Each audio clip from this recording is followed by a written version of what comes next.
I recognize the honourable member for Halifax Needham. Thank you, Mixed Speaker. Mixed Speaker, honourable members, and visitors here today, I am Suzy Hansen. I'm honoured to be here today, and I want to first and foremost acknowledge that the land we are gathered here on today is located in Mi'kmaq, the ancestral, unceded, and unsurrendered territory of the Mi'kmaq people. This territory is covered by the treaties of peace and friendship, which Mi'kmaq, Maliseet, and Passamaquoddy peoples first signed with the British Crown in 1726. Remembering our murdered, missing, and Indigenous women, and the young children and babies recovered across the nation from the residential school system, I will remember.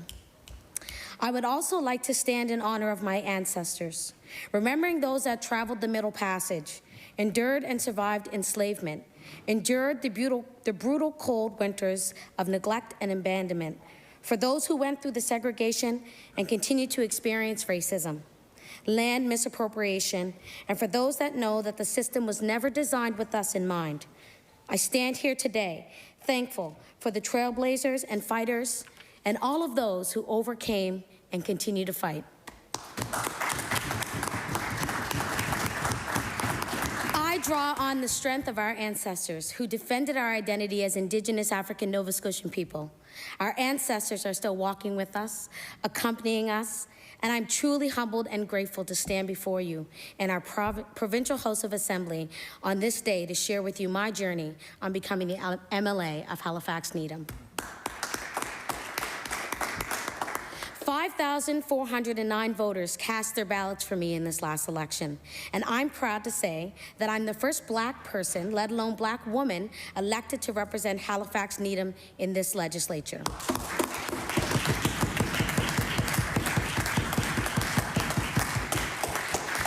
I am here among my peers, this group of elected officials that Nova Scotians have chosen to represent them, defend their interests and protect their rights and freedoms.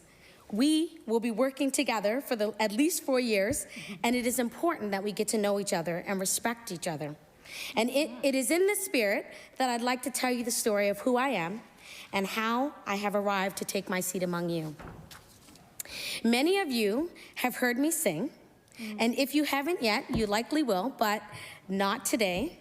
I didn't bring my band, but I know that we have at least one bagpiper in here, a few keyboard players, so if we can find a drummer, maybe we can get something going on. I am Suzy Hansen, artist and performer. From age 4 to 25, much of my livelihood came from television, radio, music, and theater. I sang in many choirs and acted in theater, film, and television productions. I had roles in iconic Nova Scotian productions like Life with Billy and Wonder Why, Street Sense, and a number of other TV shows that were produced locally here in Halifax. I sang for Princess Anne, and I shared the stage with artists such as Natalie Cole, Gary Beals, and Lionel Richie. I was a working child actor and performer, fortunate to be guided and encouraged by many caring adults, including Amory Woods, who's seen the potential in young Black artists and gave them a chance to express themselves through theater. Melinda Day, who never gave up on us kids in the community and loves us all like her own children. David Woods, a great teacher, artist, and director, a strong Black male role model that some of us never had at home. Maxine Tynes, a beautiful light who was always speaking the words that many of us felt. And Lulu Keaton, kind and thoughtful visionary who gave a girl like me an opportunity in film. I respect our cultural workers. Nova Scotia's cultural industries are so important to our economy, and we must continue to attract productions to our beautiful province. But this industry is also needed to tell our stories, capturing who we are and communicating it to the world. Musicians, actors, painters, sculptors, artists of all kinds, please know that you have a friend and ally in Province House who will always be working to secure you the support that you need to do your important work to tell your stories and our stories. I am Suzy Hansen, daughter of Joseph Gangu, an immigrant from Trinidad, and Mary West, who was born and raised just a few kilometers away from here in Africville. My mother was the youngest of 14 siblings, and in my mind, she represents the beauty and spirit of Africville. My mother was a member of a musical tribute trio called the West Sisters. My Aunt Beatrice, my Aunt Shirley, and my mother. They traveled throughout the province singing God's praises, and they got their start in the back kitchen of my grandmother's house in Africville. Practicing every night, voices were coming from every bedroom, and it was said that you could hear the singing flowing from the house as people passed by the West family home. The West Sisters, my mom and my aunties, played a huge role in who I am today. They've helped to mold me as an artist and ground me in my faith and guide me to be the woman I am today.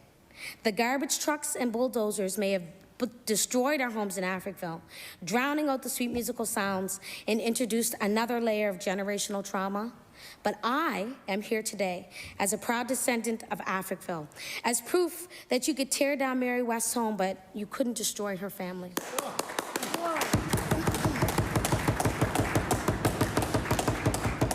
My father, Joseph Gangu, was the eldest of his siblings. He immigrated to Canada to study to be a nurse, first in Montreal, where he met my mother, and then they returned to her hometown of Halifax.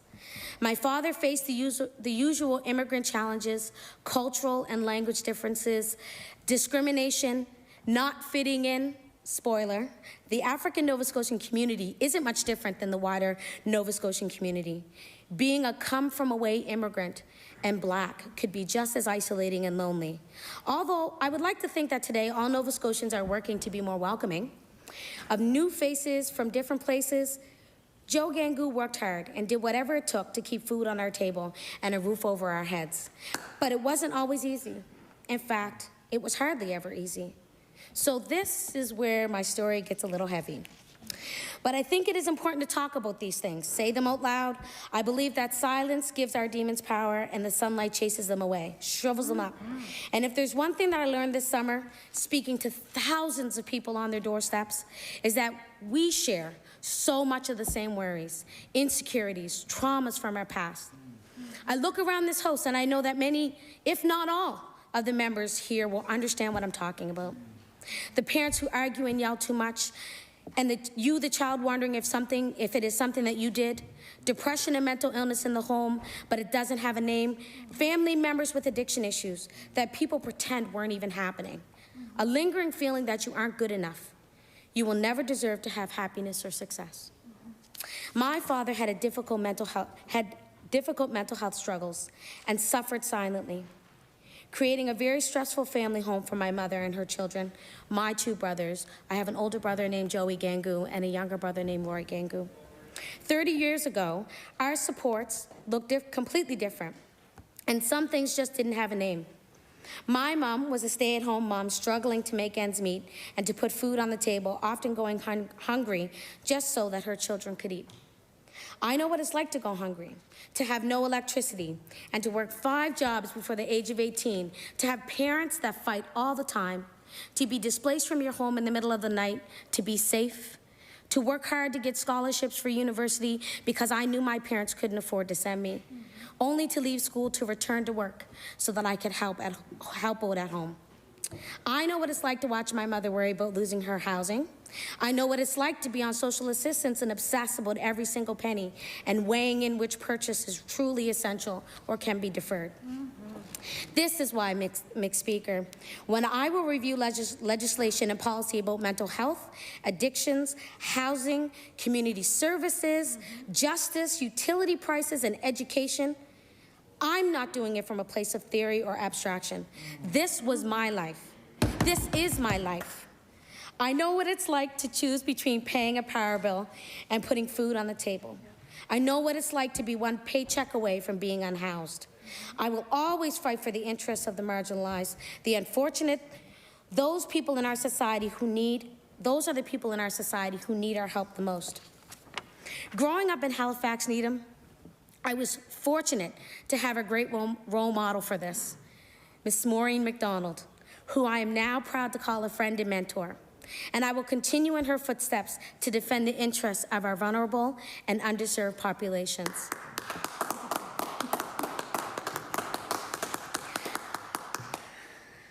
I am Suzy Hansen. the sister of a cancer survivor, who always remembers that life is precious.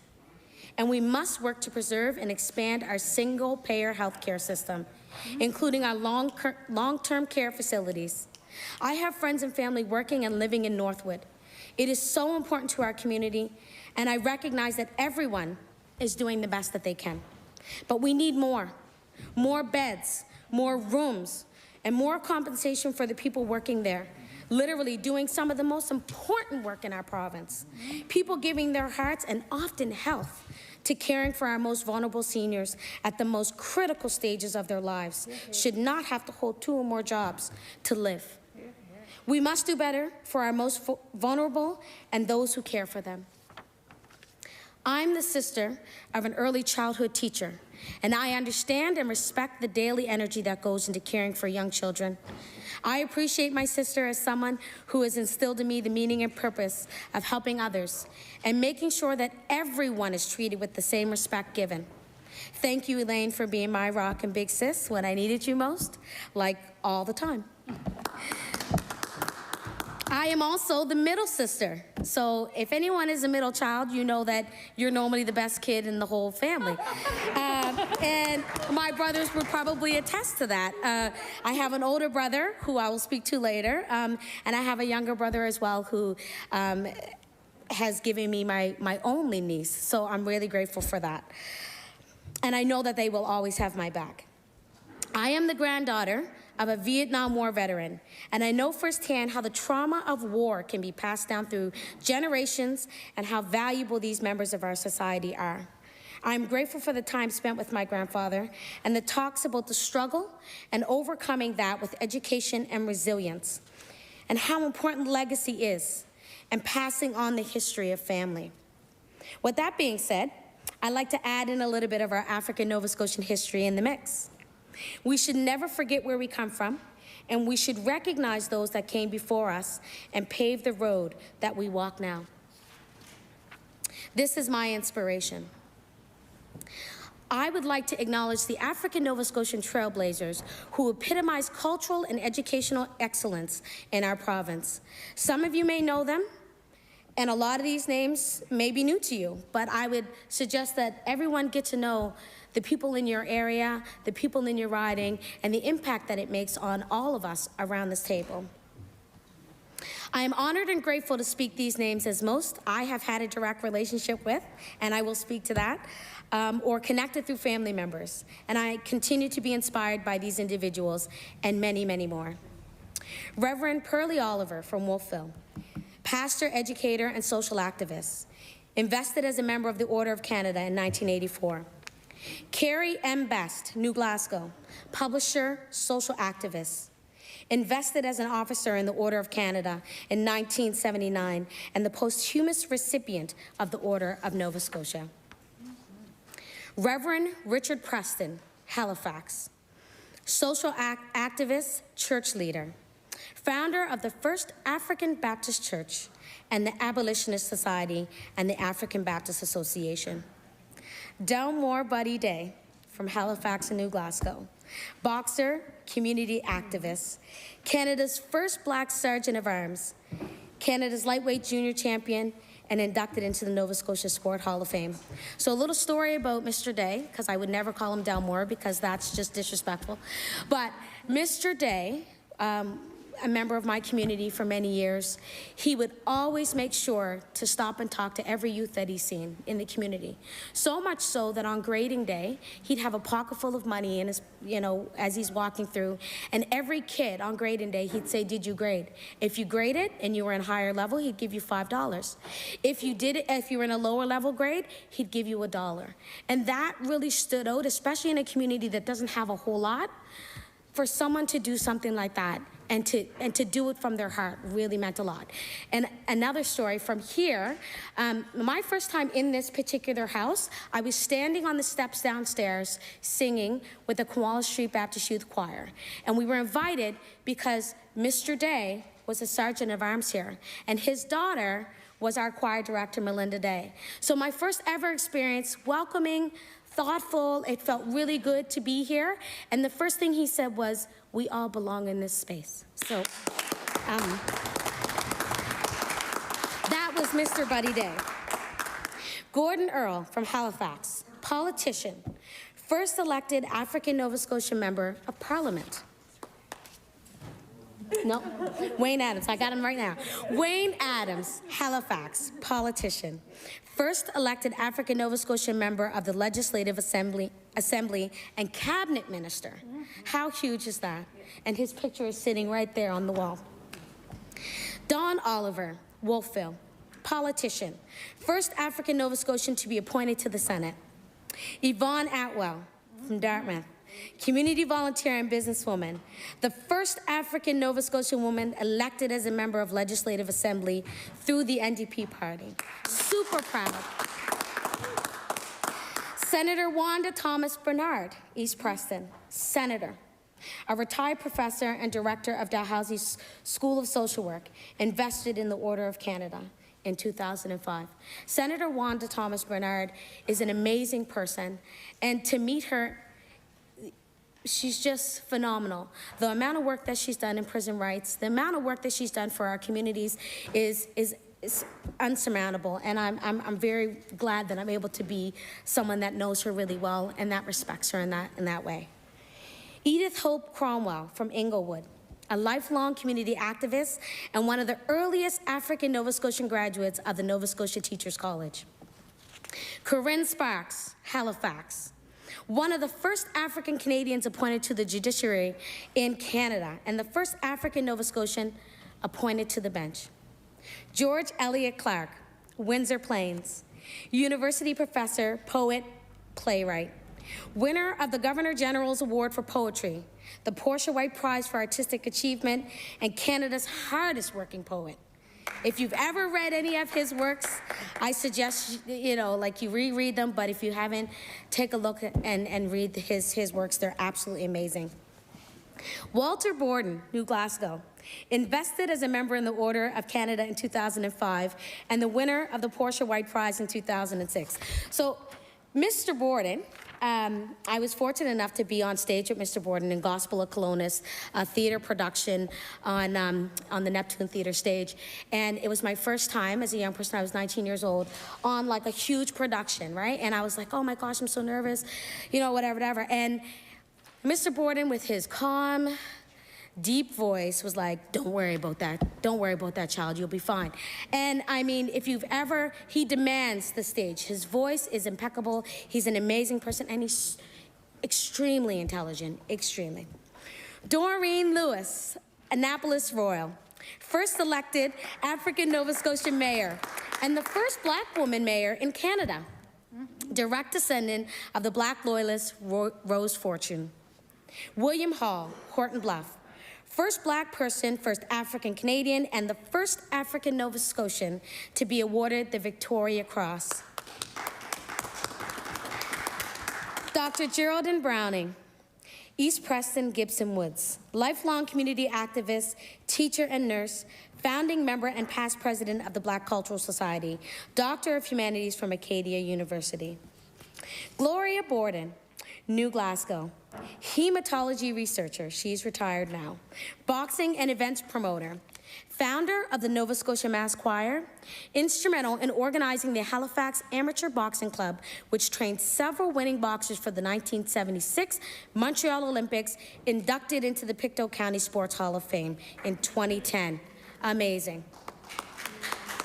Wally Peters, Litchfield, Canada's first Black jet fighter pilot, an Air Force flying instructor, helped in the development of and flew with the legendary flying team, the Snowbirds.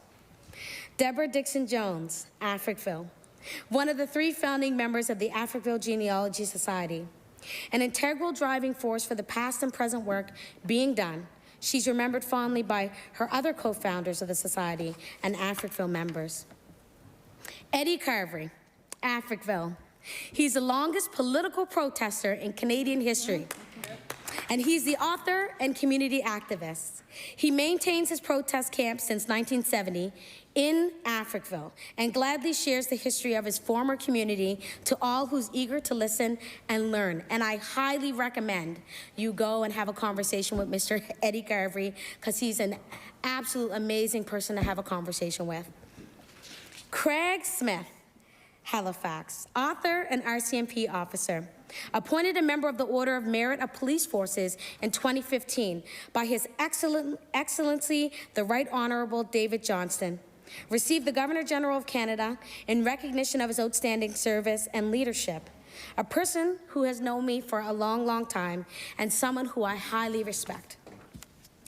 Josephine Simmons Johnson from North Preston, teacher, Dartmouth Vocational School. One of the founding members of the North Preston Recreation Association, initiated the opening of the Children's Daycare and Medical Center in Preston. Wilhelmina Alice Williams, Centreville, teacher and fierce advocate for women's rights and social justice. Alice Housing, an organization that provides housing to women and children leaving domestic abuse, was named in her honor. Linda Carvery, Halifax, appointment to citizenship judge in 2007. Involvement in Nova Scotia Advisory Council on the Status of Women, the Congress of Black Women, Symphony Nova Scotia, and the Nova Scotia Arts Council. Is also an ECMA award winner for the Jazz Artist of the Year. This lady is an amazing person, and she'll always have time to have chats, and she's such a sweetheart. I love having talks with Miss Linda Carvery. Thomas Tom Miller from Whitney Pier. The first Black municipal alderman in Atlantic Canada and elected to Sydney Council from 1955 to 1972.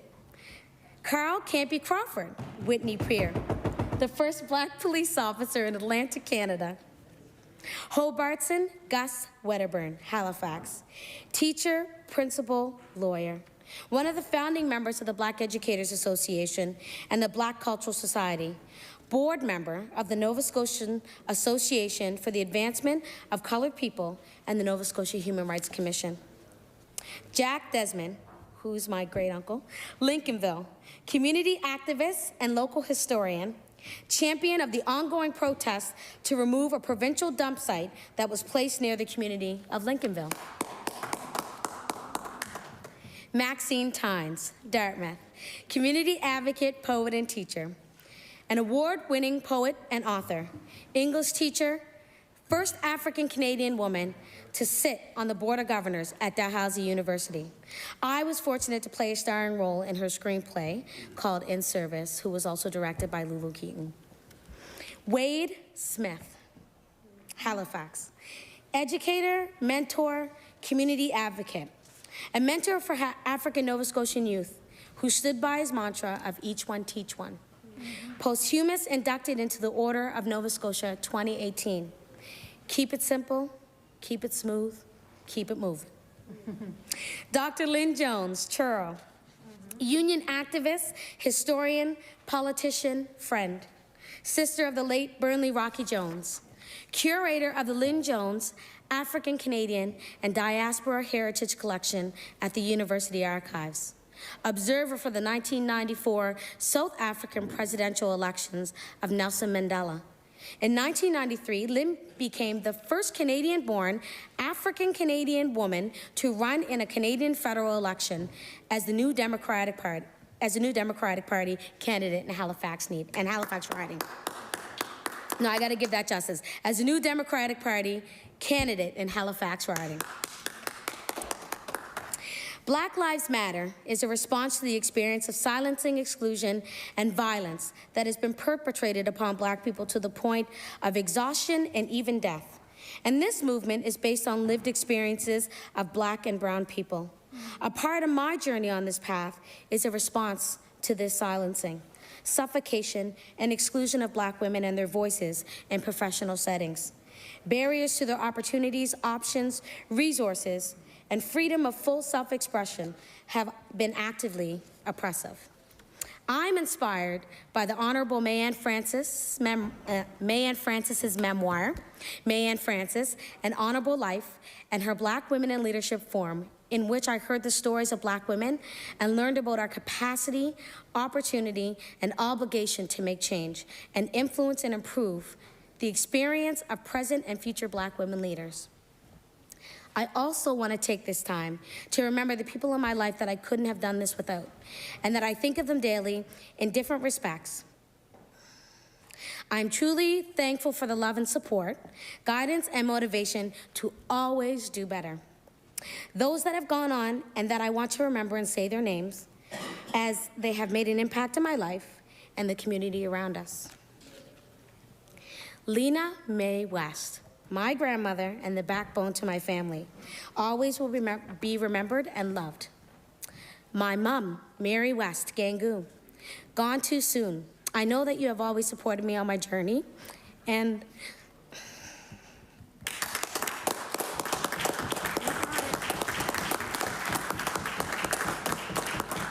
I know that you are cheering me on from heaven. Joseph Gangu. I will definitely channel my inner Gangu when I need to, but I know that none of y'all are ready for that yet.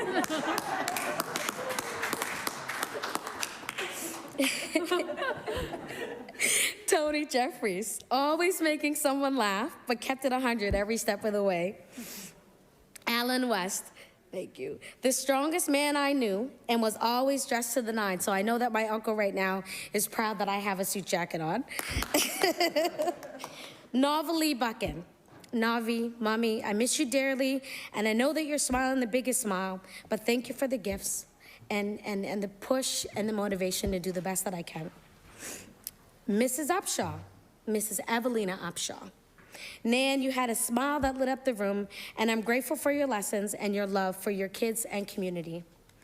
Mrs. Bundy, thank you for keeping it real and letting me know that I'm doing an amazing job as a parent.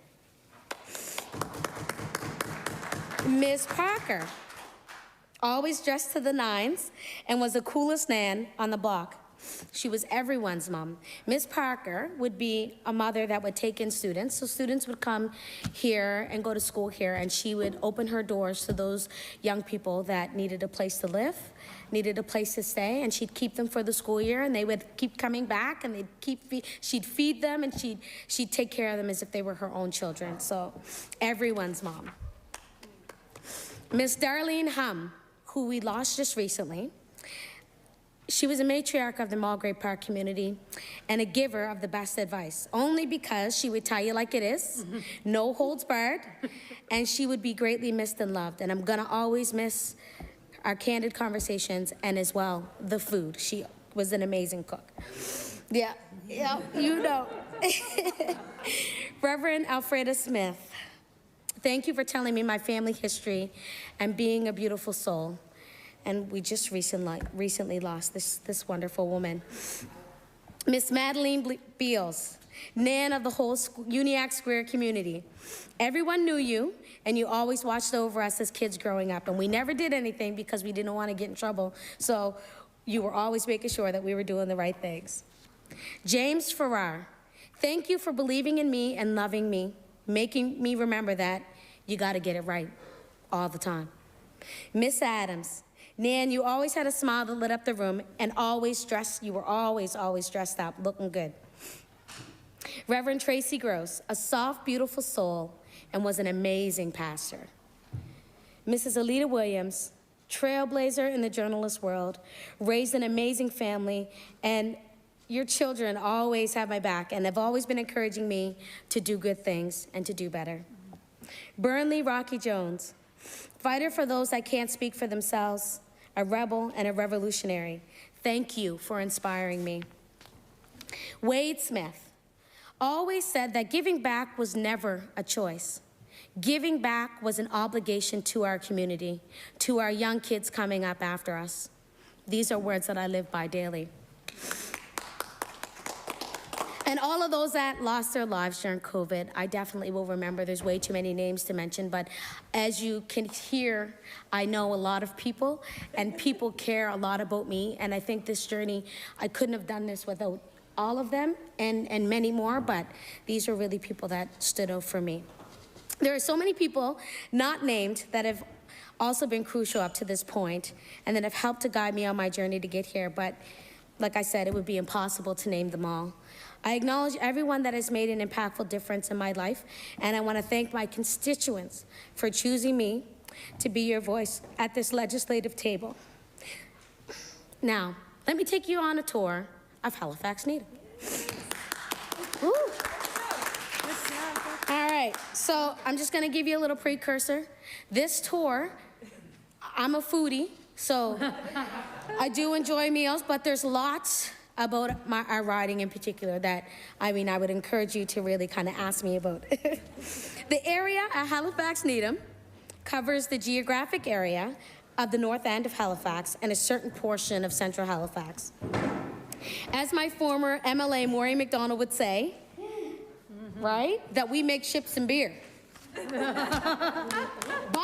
I would like to also add to that, that's right, I'd like to add that we also have markets and good coffee. Yes. Since our time in this seat. We have had a boom in this riding with lots of wonderful new faces and huge developments being built. Lots of new local businesses all around, and we still have mixed residential, industrial, commercial manufacturing. We are one of the very few places where we still see manufacturing in the province and directly in Halifax. In fact, right in the heart of the North End. We still have the Navy, and that makes Halifax Needham still a formidable force in this assembly.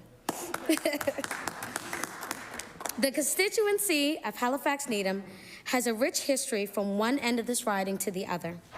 I'm going to take you on a journey through our community with a few stops along the way. We started by the Bedford Basin, where you can see the replica of the Seaview Baptist Church on Africville land. This is a space that people can go and walk through, spend family time, and learn the history of the beautiful Black community we call Africville. And if you're lucky, you might even get a history lesson from the longest protester, like I said, in Canada, Mr. Eddie Carvey. We then are moving towards town, as they would say back then, and you'd come upon some young people playing at the pit, or as non-North Enders call it, Merv Sullivan Park. On the way, we may stop and see some seniors along Novalee, where there are a few seniors' homes, Samuel's Prince Manor and a few others. And if it's a Saturday, you would be in luck because the Novalee Farmers Market is booming. So you have to get there early if you want to get some good food and good stuff. We continue our walk towards Needham Hill so that we can sit and have our snack, because this riding is really big. We pass by the only rec center with a swimming pool, Needham Rec Center, and see kids outside playing as we walk by. On Needham Hill, we admire the Halifax Explosion Monument. As we know, this part of Halifax was the most devastated by the explosion, and it is remembered every December 6th in the Halifax Needham community.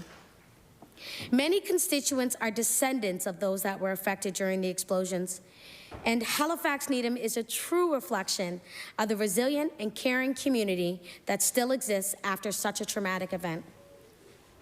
After we see the lovely monument and the many historical pieces that are on that hill, they redid it. There's lovely pieces of art. There's pieces of history that you can look at. There's a brand new playground that is made of wood, that is, you know, perfect for the kids, and it's actually really, really nice. They did a really nice revamp of the park.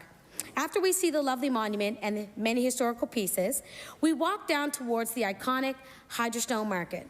Do a little shopping, grab a bite to eat, and then we'd be on our way. We walk a block over towards Agricola, and there's lots of different food items to choose from. So like as I said, I'm a foodie, so I don't want to name every place, because you could stop anywhere and get any type of food you want, any type of drink, whether it's a coffee or kombucha or any of those other things, right? Or a beer. So and there's a lot of opportunity for that. So like I said, among the other shops. As we continue on, we stop and we are amazed at the armory that stands so large and in charge. You just have to stop and look at it. When I was younger, they used to have an artillery tank sitting on the outside of it. And I know when we were kids, some other kids would climb up on the artillery tank, even though there was a fence around it. I was the middle child and I was a good kid. So that is no longer there, but I know that maybe after the renovation, it may come back, but it's not there right now. After we've eaten so much, we have to have dessert. And I know the perfect place, Dee Dee's Ice Cream Shop, just on Cornwallis Street. They have so many flavors to choose from, and kids often like it. As we make our way down Cornwallis Street by the Tomei's Quick Way, a family-run convenience store that has been there for as long as I can remember, we are stopped again to chat to a few of the seniors from the seniors complex at Gordon B. Eisner. Always lovely chats to be had. Well, we got to get to God again, as they would say, as I would say. We have so much to choose from.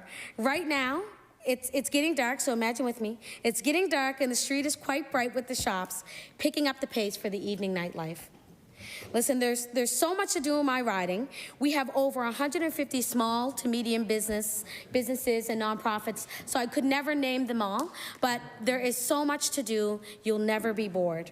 But I have a few tips for you. We have the longest running tailor in downtown Halifax, Vogue Tailors. They have been there longer than my existence. Corner stores that have been passed down from generation to generation, mom and pop stores like Joe's Market, the Asian food store, an African store, longtime pizza store, Randy's Pizza, where residents will say, and myself as well, hands down they make the best pizza and donair in the city if you ask anyone. We do have a number of businesses that help to make our riding so rich, and lots of historical churches scattered throughout the North End.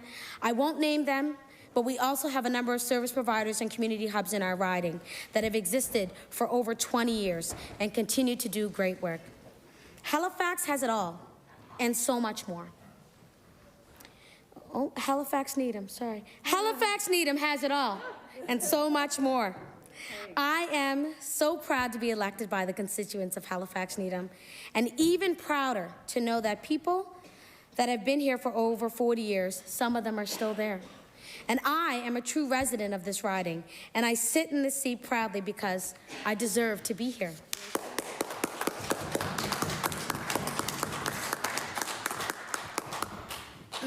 I'm happy to say that this year has been an extremely tiring yet rewarding year. With COVID-19 lockdowns and campaigns back to back to back, I say this 3 times, because my oldest brother, Joseph, or Joey, who lives in Riverview, New Brunswick, ran for municipal council and was running his campaign election just before our writ was dropped here in Nova Scotia. So who would ever think that two Gangoos children would be running in an election in the same year? I cheered my brother on during the COVID lockdown, giving advice from afar, and was super proud of his accomplishments. He already is the first in our family to have his Red Seal certification, and is a school teacher in the school system in New Brunswick. In the end, he did not win his election, but he did give the incumbent something to think about next time. I know that our mom and dad are super proud of what we've accomplished thus far, and I know that I'm very proud of my brother. The campaign run this year was normal, I guess. This being my first time and all, I really don't have much to compare it to. The hurry up and wait process, maybe there's gonna be an election call this week, nope. To maybe there's an election call this week, nope, psych. Was extremely nerve-wracking, as well as letting my work know weekly that it's not today. So I'm so thankful to my manager and the executive management staff at Phoenix Youth Programs for being so understanding, and as well as my ED, Tim Crooks, for his words of encouragement and support from the start to the finish. Summer elections are pretty tricky, from the low volunteer turnout and the constituents being on vacation, to no word of a lie, knocking on 17,000 doors probably like 3 or 4 times throughout the whole campaign. And this is what would happen to me. I knock on someone's door and I go, "Hi, I'm Suzy Hansen. It's me again. Yep, I'm back. Can you please go out and vote? Just so I don't have to come back again? Yeah. Thank you so much." Yep. And it was hotter than the gates of Haiti. Sweaty days, walking for 8 to 10 hours with 3 different groups of people, 6 days a week, for 6 weeks, to literally going door to door and encouraging them to go to the polls right now. Yep. And I can wait with you and walk with you. Counting down the days after the writ was dropped, meeting a ton of new people, and reconnecting with friends and community members who were eager to help. A summer election was quite an orchestra. And I am truly thankful to my team of extremely hard workers throughout this whole process. David Etherington, Sybil, Arrow, Natasha, and then on the other side, Team Suzy. This team was with me as soon as I put my name into the NDP for nomination. My friend David Parks, who's always been my biggest supporter and my protector of all things Suzy. Jelana Lewis, my visionary, video producer, and organizer. Michelle Strum, my supporter and sign guru. Every sign that you've seen around HRM was in part by David Etherington and Michelle Strum. Super thankful for that. I'm also thankful for my official agent, Jill Houlihan, who only knew me for a short time. She put her name forward to support me through all of this, and I am truly grateful for that.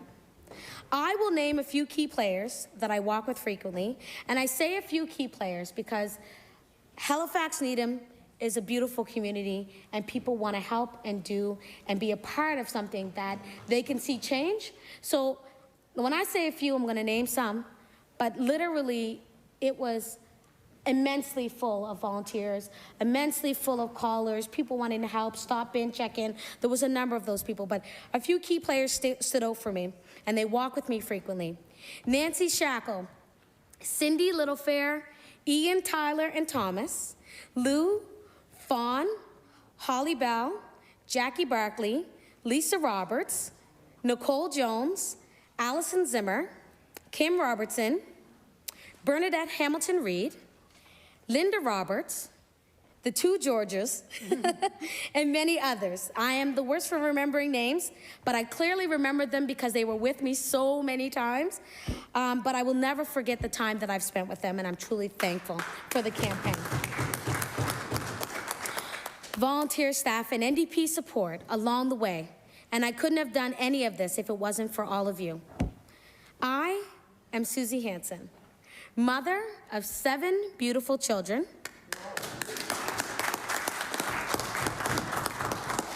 all of which I am very, very, very proud of. Salia, my firstborn, who blessed me with the title of Mom on Mother's Day. I was so grateful to have that moment with my mom, as she shares the same birthday as my mom. So I'm grateful for that, but this year in particular was a heartwarming year with the campaign because she turned 18. So she was able to vote for the first time, and what a feeling, right? What a feeling. My son Shaden, strong and smart young man, he's a young man. I was gonna call him a kid, but he's not a kid. Strong and smart young black man who I worry about every single day. But I know that your intelligence and gifted athleticism will take you places in this world that you will never imagine. Cesar, you are my best reader and knowledge keeper of all things superheroes. I am so intrigued by your imagination and your thought on all of those topics. Sakilo, my outdoor person who's always wanting to get things done, which is what I love, with a love for gardening and survival life. So I know that if anything happened in this world, you would be my protector. Saivea, the next politician. She was the one that wanted to go out with me for 8 hours a day. Whoa. Well, at the time she was 8, but 8 hours a day. Young little girl wanting to come out and knock on doors and talk to people, and just very outspoken and confident-minded. She's a beautiful person inside and out, and I know that she's destined for greatness. Sajora, small but mighty, the strongest little person who has no fear. She's very lovable and kind-spirited. Sage, gifted and caring, super smart kid, and will be able to adapt in any setting put in front of her. As a mom, I truly take my jobs very seriously, so much so that I intentionally found a job in my community that would prepare me for my kids' teenage years. Through the Phoenix Youth Program, I was fortunate to have a role as a community facilitator. That gave me an opportunity to learn so much from young people, celebrate their accomplishments with them, and cry with them through their challenges. I am truly grateful for the many memories and continuing relationships that I've made, and I feel as though they all have become extended members of my family. Thank you to Nikela for always questioning how we do things for the youth from your own unique lens. To Nekaya for being my motivation and continuing to do amazing things in life with the mantra of do your job. Fatima for your intelligence and insight on how you think and your advocacy to make change in policy. And Jace for being the life and the voice of my first group of young people and to help set the standard and how we should approach our programs. Throughout my 9 years with the organization, I have gone through 3 births, one almost delivered at camp, on the way home on the bus, and many new faces, all of which will hold a special place in my heart. I have now extended my family to be so much more, and I'm truly thankful for all the new children that I have, whether they be by birth or not. To my godchildren, Daitisha, Danisha, Taisha, Kanan, Keandra, Destiny, Layla, Josh, and Jackson. I know, as if I don't already have enough. My other sons, Jaden, Josh, Sheared, and my other daughters, Janesha, Tiara, Liv, Lanesha, Kaisha, Deja, Latasia, and Tashayla. I am inspired by your energy, and my intention is to be inspiring to others like yourselves. To be the best that you can be. I am a community organizer who spends days and nights helping to connect those in need with services that can support them. For almost 10 years, as a community facilitator, I worked for years with youth to encourage them to make good decisions, to get the skills for employment that can transform their lives. And I truly believe in the power of community to create conversations and build bridges so that we can find policy solutions that help us take care of each other and do better by our young people, to set them up for success and not failure. I was elected to the Halifax Regional School Board in 2016, and we all know how that ended, so, you know, but I'm going to give credit in a minute. By dissolving the regional school boards, the Liberal government removed transparency and accountability from our public education system. Were school boards perfect? Not so much. But I can tell you from my time as an elected school board member that we divided our time equally between planning, oversight, and document review, and fielding questions and complaints from concerned parents. All of us took our responsibility seriously to improve the educational experience of our students while providing safe learning environments for teachers, staff, and students. Well, who's doing this work now, I wonder? Following the dissolution of the HRSB, I accepted an appointment to the Provincial Advisory Council on Education, which presumably would advise the Minister of Education and Childhood and Development. In 2 years, we didn't meet a whole lot, with the minister. Needless to say, I know being a minister is really busy. Needless to say, I did not reoffer to join that council. The Liberal government's ham-fisted approach to public education, Mr. Speaker, is one of the experiences, and actually probably the driving force, that prompted me to join you all here today. Thank you. See, when the Liberal government threatened to eliminate these important elected bodies, I was astounded.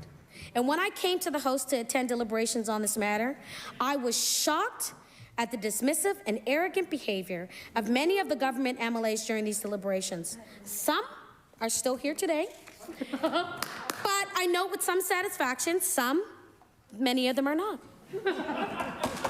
It was after that experience, which was quite frankly humiliating and infuriating, that I swore that I will return to this House, and I meant it as an elected member, to preserve and expand our democratic spaces rather than shrink and eliminate them like the former government did. So I thank you for giving me that drive, for pushing me to a point of we need to make change and these are things that need to be done, and giving me the inspiration and motivation to do just that. That was the plan all along. I know, I believe that.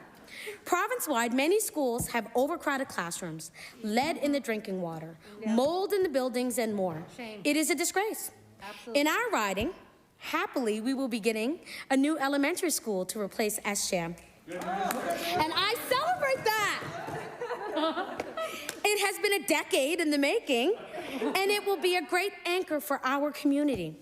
But it will also be a very expensive project with many private hands on that public money. Ooh. We must be vigilant that we're getting good value for that money and that the quality of the final product matches the one that is being sold to us. Hear, hear. Constructing new buildings will not solve the problems of inclusion, exclusion, educational discrimination, and material scarcities that plague the current buildings. Hear, hear. As a parent of several school-aged children in this riding, I am their advocate every single day. And I tell this to every parent once a school board was dissolved, that you are your child's biggest advocate. So as an MLA, an education spokesperson, I will defend the interests of all Nova Scotian children, parents, and schools every single day. Finally, Mr. Speaker, I want to say a few words about why I am here, why we are all here. Nova Scotians have spoken. They have selected this group of people to tackle some very pressing issues during an unprecedented global response to a public health crisis. They want us to work together in this House, and they want us to work together with other levels of government. We don't have the luxury of time for political games and scoring political points. We have many people without houses and many more teetering on the edge of eviction. Absolutely. Our service industries and small businesses have been decimated by the pandemic lockdowns, and tens of thousands of Nova Scotians are without a family doctor. I am not here for games and political theater, and my constituents did not send me here for that. I might wear orange, but I will work with anyone who has good ideas that will benefit Nova Scotians, whether you wear red, blue, or independent. As I've told you a lot about my childhood, and yes, there were lots and lots of struggles, but there was also love, so much love. If you've heard from when I was talking, I've had love in my family. I've had lots of love within the community, tons of love from the young people that I work with. And although my parents and grandparents didn't give me any generational wealth to pass on or political connections to kind of tap into, they gave me something just as important. They taught me that hard work, resiliency, and determination are the keys to my success.